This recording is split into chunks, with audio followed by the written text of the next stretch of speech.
पिछले 2 सालों से उत्तराखंड के सतत विकास में सहयोग करने वाली संस्थाओं को दिया जाने वाला एसडीसी गोलकीपर अवार्ड इस साल 17 संस्थाओं को दिया गया। मुख्यमंत्री पुष्कर सिंह धामी ने सभी अवार्ड पाने वाले संस्थानों को शुभकामनाएं देते हुए कहा कि उत्तराखंड के सतत विकास के लक्ष्य को पाने में इन संस्थाओं का महत्वपूर्ण सहयोग रहा। दरअसल यूएनडीपी ने देश के विकास के लिए जो लक्ष्य निर्धारित किया है उनमें से उत्तराखंड ने 17 लक्ष्य को 2030 तक पाने का लक्ष्य रखा है, जिसके लिए प्रदेश में अलग अलग समितियों का गठन किया गया है जो कि इन लक्ष्य को प्राप्त करने के लिए काम कर रही है और इन समितियों और संस्थाओं को अलग अलग क्षेत्र में उत्कृष्ट कार्य करने पर सम्मानित किया गया। इस मौके पर मुख्यमंत्री पुष्कर सिंह धामी ने सभी अवार्ड पाने वाले संस्थाओं को शुभकामनाएं दी है और उन्होंने कहा है कि राज्य के विकास के लिए सभी संस्थाओं का सहयोग बेहद जरूरी है, जिससे आत्मनिर्भर उत्तराखंड बनाने के लक्ष्य को प्राप्त किया जा सके। वहीं जिन संस्थाओं को मुख्यमंत्री पुष्कर सिंह धामी ने एसडीसी गोलकीपर अवार्ड से सम्मानित किया है उन्होंने उत्तराखंड सरकार और मुख्यमंत्री पुष्कर सिंह धामी का धन्यवाद किया है और साथ ही संस्थाओं से जुड़े लोगों का कहना है कि सरकार ने उनके द्वारा किए गए जिन कार्यों का सराहा है उन्हें संस्थाएं आगे भी करती रहेगी, जिससे राज्य के विकास में उनकी सहभागिता हो।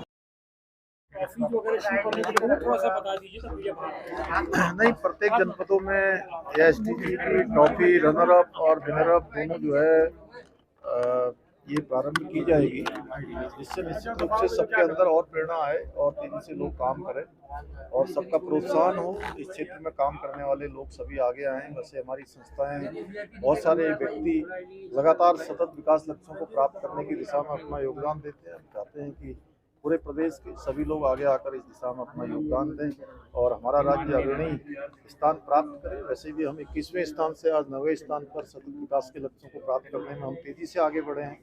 हमारा प्रयास है कि हम हिंदुस्तान के अग्रणी राज्यों की श्रेणी में अवार्ड मिला आपको सीएम साहब की किस तरीके का लग रहा है आपको और कौन सा आपका एंड है? पहले नाम बता दीजिएगा। मेरा नाम विभू कृष्णा है। मैं दर्पण संस्था को पिछले 12 सालों से चला रही हूँ।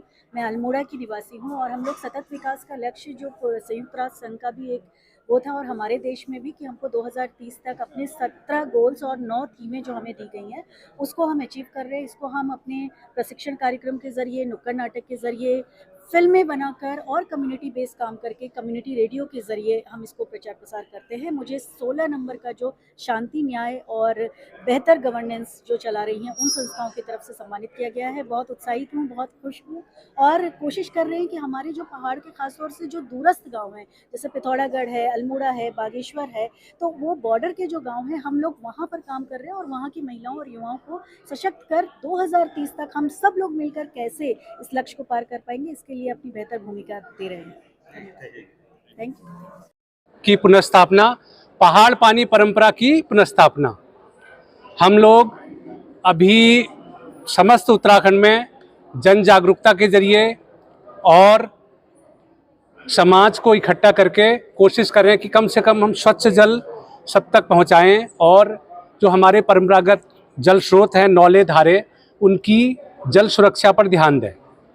और हम आज देख रहे हैं कि हमारे 90% जो हमारे जल स्रोत हैं, नौले, धारे, वो सब दूषित हो चुके हैं, क्योंकि वो नॉन नेटवर्क सीवेज की वजह से कहें या जलवायु परिवर्तन कहें या अनियंत्रित निर्माण की तरह से कहें, कई सारे और भी रीज़न हैं जिसकी वजह से जो हमारे जल स्रोत हैं आज दूषित हो चुके हैं।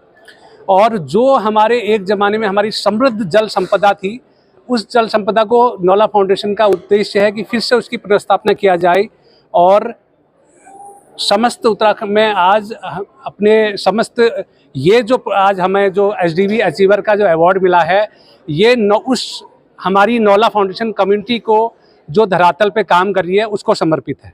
धन्यवाद।